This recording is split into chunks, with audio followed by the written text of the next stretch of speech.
Hey everyone, welcome back to Corporate Dakota, the place where we pull back the curtain on the fancy financial world to see what is really going on, especially when it comes to big money deals. Today we are diving into a fascinating filing from Overland Advantage.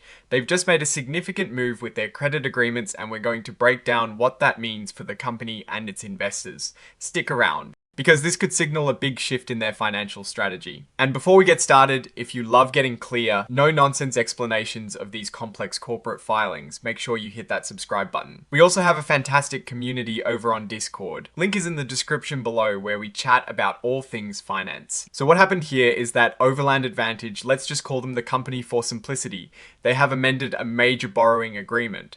Think of it like this is a deal where they borrow money for their day-to-day operations and big projects. This particular amendment is the sixth one, meaning they've tinkered with this borrowing arrangement quite a few times before. The original deal involved Sumitomo Mitsui Trust Bank and NatWest Markets PLC as lenders, and it is a pretty substantial credit facility, or a line of credit they can draw from. Now, the really interesting part here is how they've changed the size in terms of this credit line. They've added a new part to it that's described as an uncommitted facility. This means they can potentially borrow up to an additional $500 million. On top of that, they already had two other parts of this credit line, one for regular loans and another for term loans, each with a maximum of $200 million.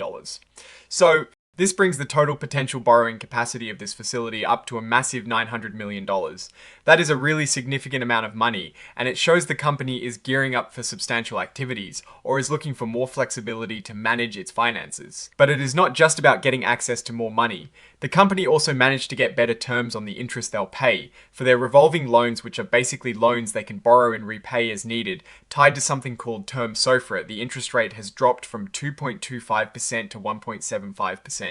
That is 0.25%, which might not sound like a lot. But on $900 million over time, that saves a substantial amount of money. Similarly, for their term loans, which are typically loans for a fixed period, also tied to term SOFR, the interest rate has gone down from 1.95% to 1.60%.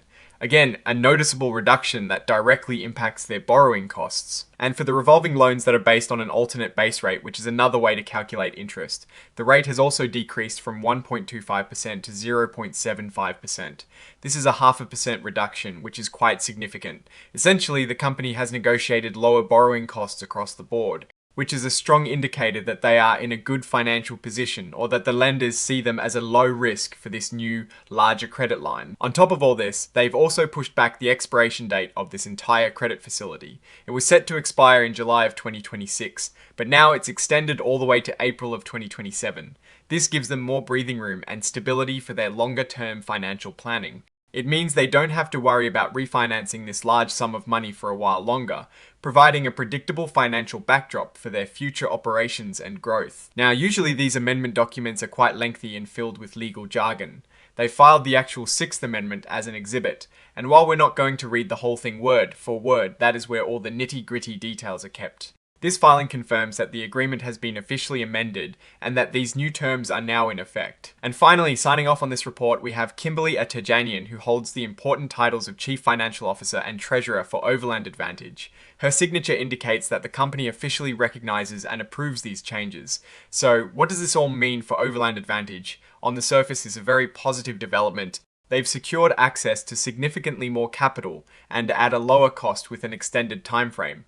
This suggests a strong financial footing and confidence from their lenders. It could mean they are planning major expansions, acquisitions, or have identified significant investment opportunities. Lower interest expenses will directly boost their profitability.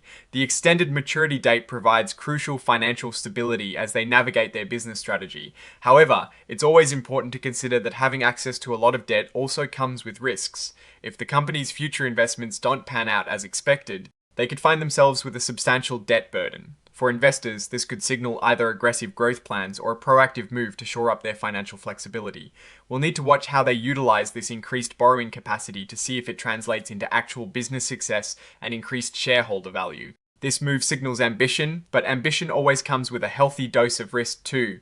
That is our breakdown of Overland Advantage's latest filing. What is your take on these numbers and what they signal for the company's future? Do you think this increased borrowing capacity is a smart move or a potential red flag?